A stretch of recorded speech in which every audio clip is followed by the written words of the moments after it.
Achetez vite vos billets pour cet événement unique au 790-1245 ou au 1-800-361-45-95. Lundi. La sixième et dernière finale de nage en eau libre avait lieu aujourd'hui au bassin de l'île Notre-Dame. Il s'agissait du 25 km chez les hommes. Et c'est Petar Stoïchev, le Bulgare, qui était le favori. On va voir le départ d'abord de cette épreuve. Stoïchev, donc, qui était le favori. Et il a finalement terminé au troisième rang, M. Stoïchev. Un podium un peu étonnant. David Mecca, je dis bien l'Espagnol, qui l'a emporté. Celui que vous voyez sur le côté, c'est Pierre Lafontaine, le nouvel entraîneur de l'équipe nationale du Canada, qui a accompagné ses nageurs tout au long de l'épreuve. David Mecca, donc, qui l'emporte pour l'Espagne.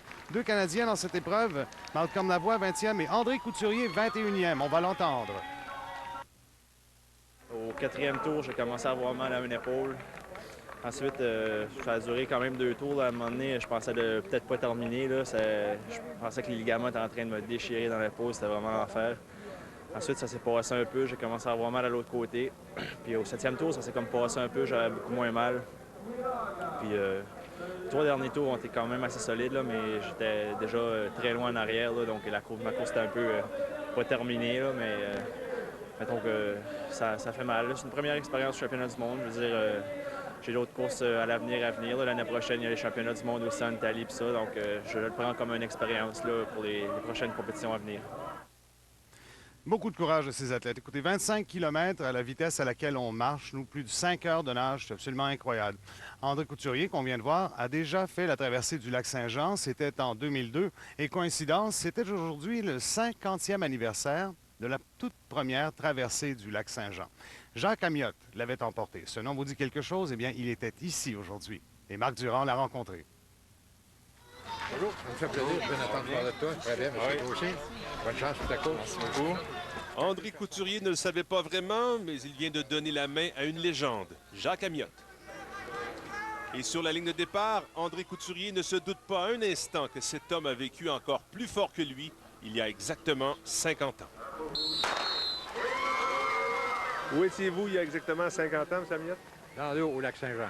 Le 23 juillet 1955, 7 hommes tentent de relever le défi lancé par M. Martin Bédard de Roberval, celui de franchir à la nage les 32 km qui séparent Péribonka de Roberval. Cette journée-là, par exemple, c'était pas comme aujourd'hui. On a frappé l'orage électrique, tonnerre, les éclairs, tout ce que vous voulez dans le milieu du lac. On s'est perdu sur le lac. Notre nageur de 30 ans est le seul à résister aux caprices du lac. Il atteint la rive en 11h32 minutes et réclame une crème glacée à l'arrivée. Même si j'avais pas réussi à traverser cette journée-là, les gens là-bas se disent qu'il n'y aurait pas eu un autre essai.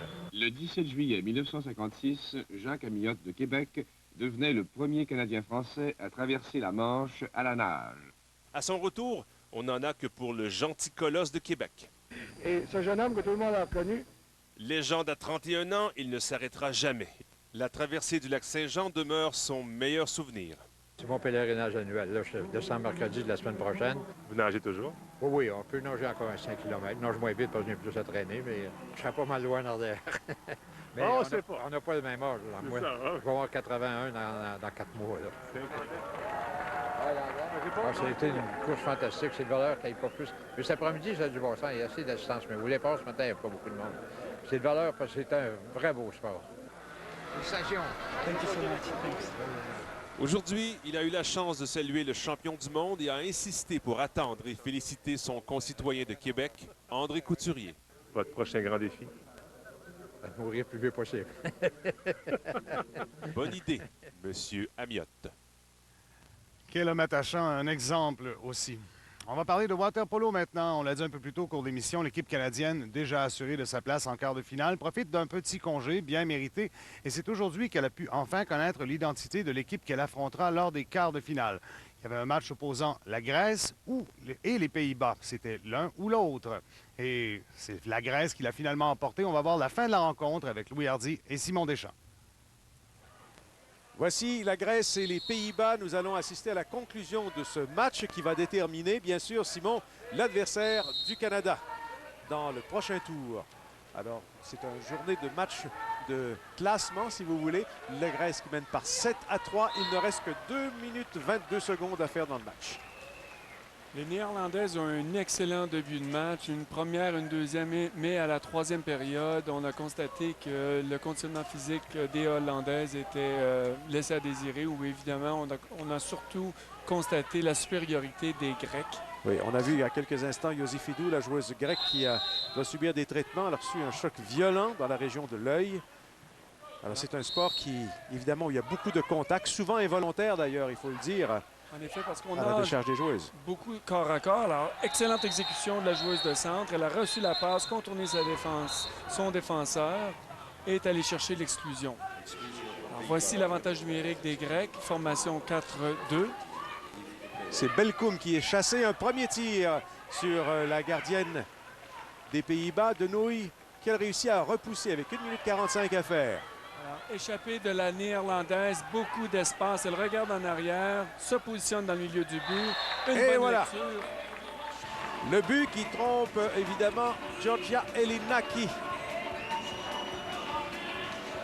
Marqué par Van Sloot. Alors, voici le mauvais lancer. Un lancer beaucoup trop rapide en avantage numérique. La Néerlandaise s'est sauvée. Elle soulève le ballon. Un très bon lancer au-dessus de la tête de la gardienne de but. Alors on confirme le but de Van Sloot, numéro 1 des Pays-Bas.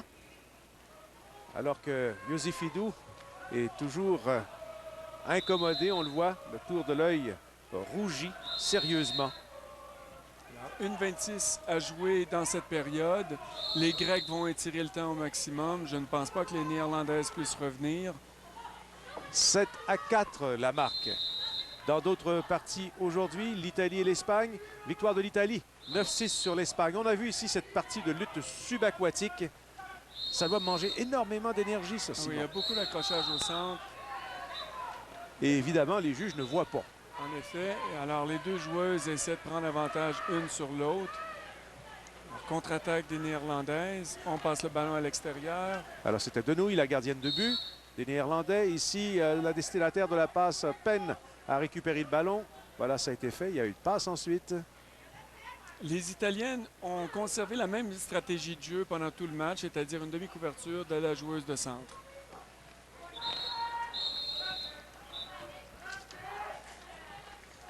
Voici l'entraîneur de l'équipe grecque, Kyriakos Iosifidis, qui multiplie les instructions à ses athlètes. 7-4 la Grèce. On pourrait être plus calme quand même dans cette situation. Mais peut-être qu'il parlait à un arbitre aussi. Et il faut être prudent. Alors on revoit un petit peu l'action sous l'eau ici. Voilà le tir. Oh, on était juste à la porte du but. Très belle tentative, malheureusement lancée au-dessus du but. Encore une fois, c'était Van Sloot, auteur du dernier